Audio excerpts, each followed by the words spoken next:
This represents the locomotive general at Big Shanty.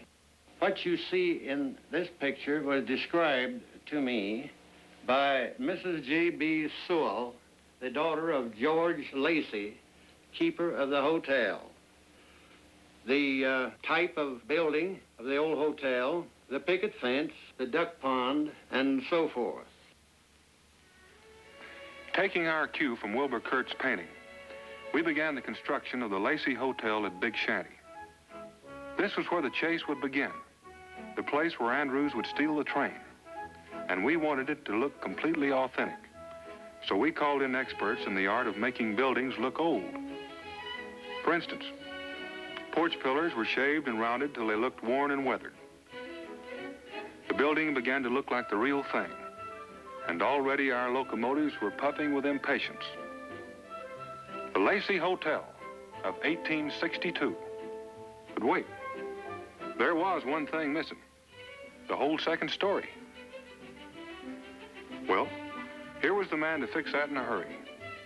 In the profession, he's known as the map artist, and he's capable of some amazing optical illusions.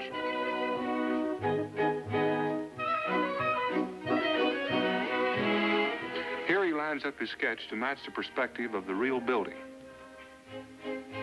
Then he touches up his colors and shadows to match the time of day. In this line of work, you have to be fast and sure. But by means of this movie magic, and with precisely the right camera angle, this is how the Lacey Hotel finally looked. By now we had our trains, our track, and our stations. It was time to begin thinking about the people in the story. Here in an open-air casting office, producer Larry Watkin and director Pete Lyon interview native Georgians as potential actors. For a true story of the South, we wanted real Southerners, looks, language, and all.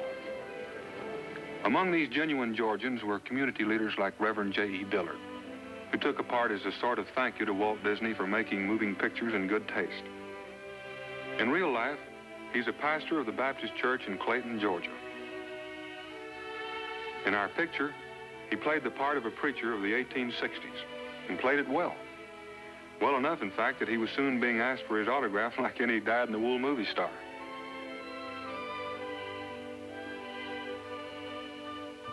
For the boy fireman on the locomotive Texas, we chose a Clayton schoolboy, Doug Bleckley. He's 14, and a hustler.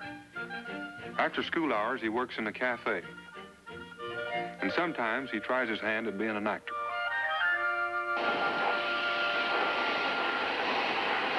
Here's your coffee, Mr. Bracken. Thank you, Henry. People from many walks of life help make our picture. In fact, there seem to be talent everywhere.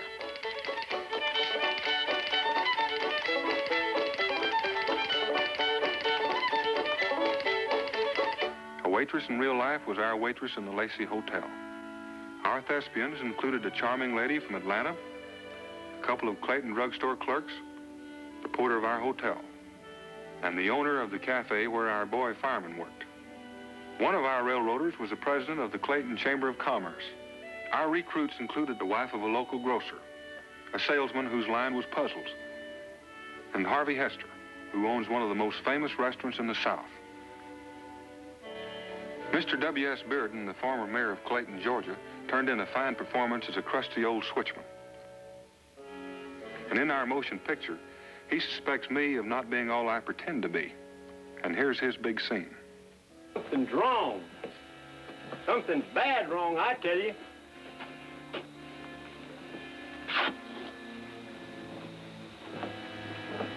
I tell you, I know Bill Fuller. There ain't a better man on the state road. He wouldn't be this late without letting us know. Why don't you telegraph Atlanta and find out? The line to the south's gone dead. Maybe our friend here can tell us why. You throw that switch now. I reckon I will. If you was all that you claim to be, we'd have heard from the superintendent of the road about you. And I ain't a-throwing no switch until we do. Maybe you'd like to meet the principals in our cast. Here, I'm playing James J. Andrews in the picture. Well, the shooting's about to begin. We've got them all together. Crew, camera, actors, props, and two valiant old locomotives. Now we're ready to restage the Great Locomotive Chase. But first we'll go behind the cameras, and then we'll see some scenes from the motion picture itself.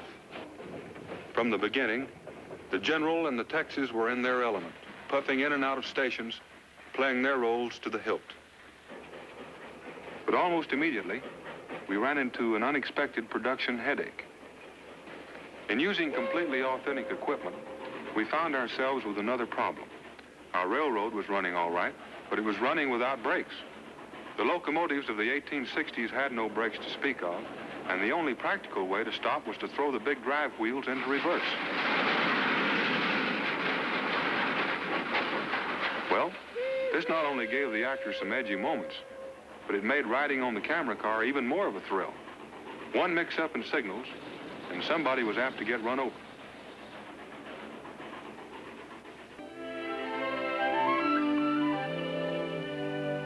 That's when you study your lines. Or maybe you try to read your mail while you're being mussed up to fit the action. Then there are endless rehearsals. The men playing the raiders had to practice this scene dozens of times, carrying this heavy railroad rail. And they were more than glad to have Jeff York on their side, because he was strong enough to tote it alone. This is a stunt that takes a giant like Jeff and a prop rail like this.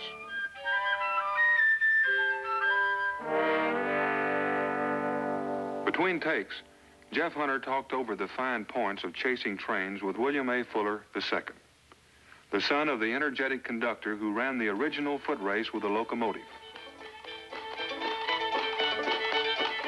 Between acts, the extras often entertained with a spontaneous old-fashioned hoedown.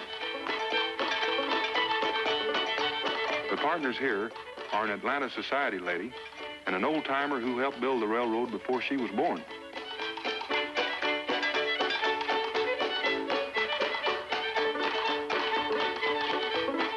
When there was music in the air, I generally went looking for my sidekick, Lenny Gear. He was cast as the fireman who helped me steal the train.